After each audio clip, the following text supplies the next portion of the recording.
I would like to acknowledge the Noongar Nation and specifically the Wadjuk people as the traditional custodians of this land and pay my respect to elders past, present and future leaders.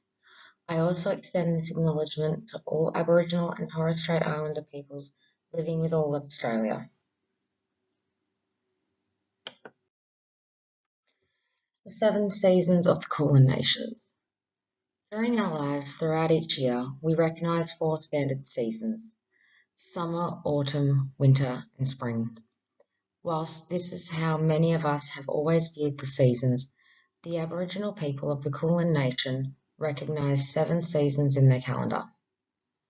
Through research, there are variations to the outline of the seasons, but what they all have in common is that they identify times when particular foods will be in surplus.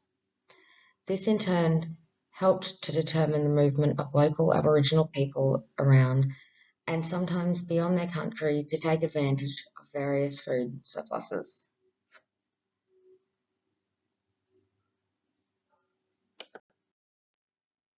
The 7 seasons of the Kulin Nations are listed here.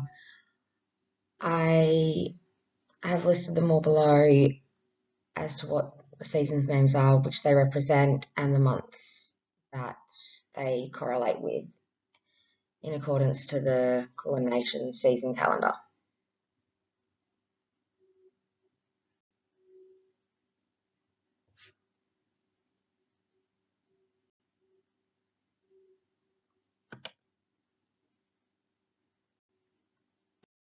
For my presentation, I chose to examine wearing, the wombat season, as I felt drawn to it instantly whilst seeing the poster and beginning my research. Wearing comes in the months where cool rainy days follow misty mornings and is generally the time of the highest rainfall and lowest temperatures. Wombats emerge to bask in the sunshine. The days are short and the nights are long, and the hearts of Kumbadik, soft tree ferns, are the major food when no fruits are available.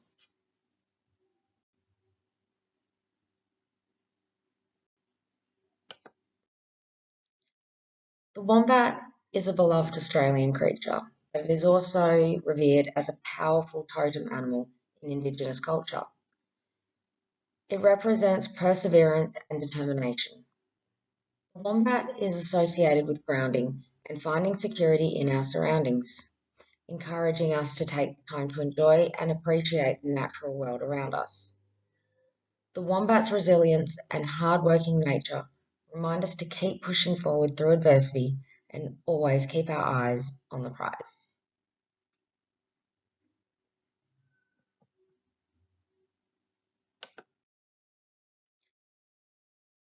So for my artwork, to create my artwork piece, I decided to draw and shade a wombat.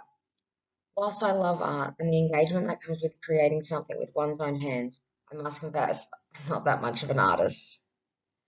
So for my creation, I'm using a standard pencil and I'm drawing. I then will be using a marker to go over the outline, whilst using pencil and crayon to shade the wombat. To create my artwork, I also used an image from Google to visualize how I would draw this wombat, as I find it easier to draw from what I can see directly in front of me.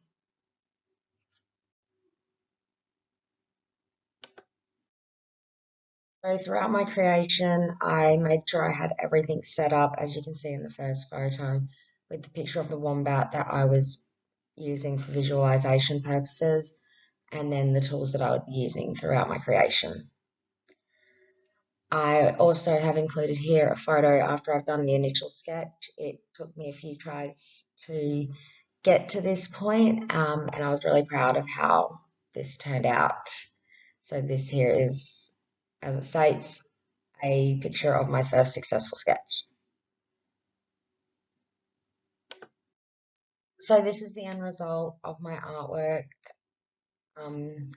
I've completed it and added it on here so that you're able to see. I've based a lot of it off what I could see on the image of Google on how the wombat is represented, including the shadings as well. my reflection on the creative process. I very much enjoyed engaging with drawing a wombat. Again, I am not a master by any means at drawing or being creative when it comes to creating something myself, but once I got started, I actually became highly engaged. What challenged me the most was the beginning initially, trying to figure out within myself how to get started and drawing the first lines the way I saw them in my head. I went through a few pages before I got the lines I wanted and finally found my stride. Another personal challenge I found was when drawing at home, my son wanted to be involved and draw on the same page as I did. And when drawing at work, the children that I take care for at work, they wanted me to draw the same picture in the moment. Through learning about wearing the wombat season, I learned that the wombat is actually a revered, powerful totem in Indigenous culture. And learning about that was particularly interesting. Towards the end of my creation, I also decided to use white paint to create the smaller dots on my creation. White paint was not part of my initial plan, but I found shading around the smaller circles to be quite difficult, so I opted to use white paint to create them.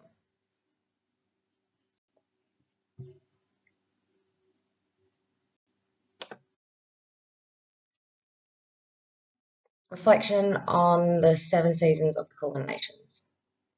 So before starting this assessment, I had very limited knowledge on the different seasons, not just within the Kulin Nation, but throughout all Aboriginal and Torres Strait Islander culture. I knew prior that they had different names and meanings for the seasons, but I had no idea the depth of the meaning that goes along with it. I also found it interesting to learn that different areas within the Kulin Nations actually recognise between 6 to 8 seasons depending on where they live and who you listen to. In addition, learning about wearing the wombat season, I stated earlier that I felt drawn to it instantly. Initially, I did not know why that was, but after researching about it, I realised why. I connect highly with the cooler months. It's when I tend to come out of my shell and I am at my happiest, as I've always enjoyed the cooler weather. And learning this is when the wombats would come out of their burrows just kind of made me feel connected in a way.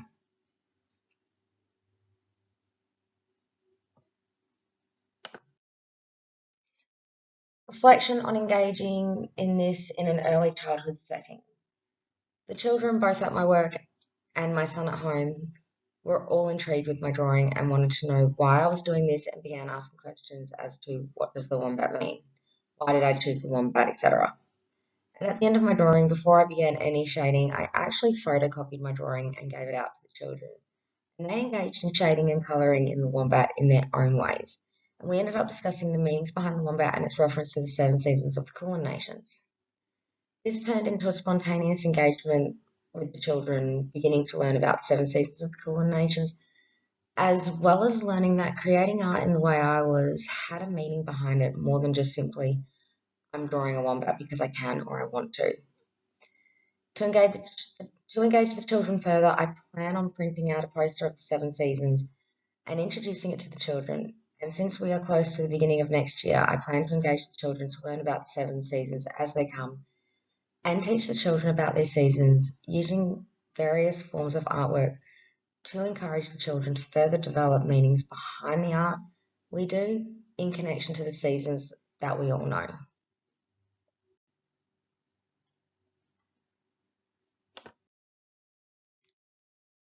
Conclusion.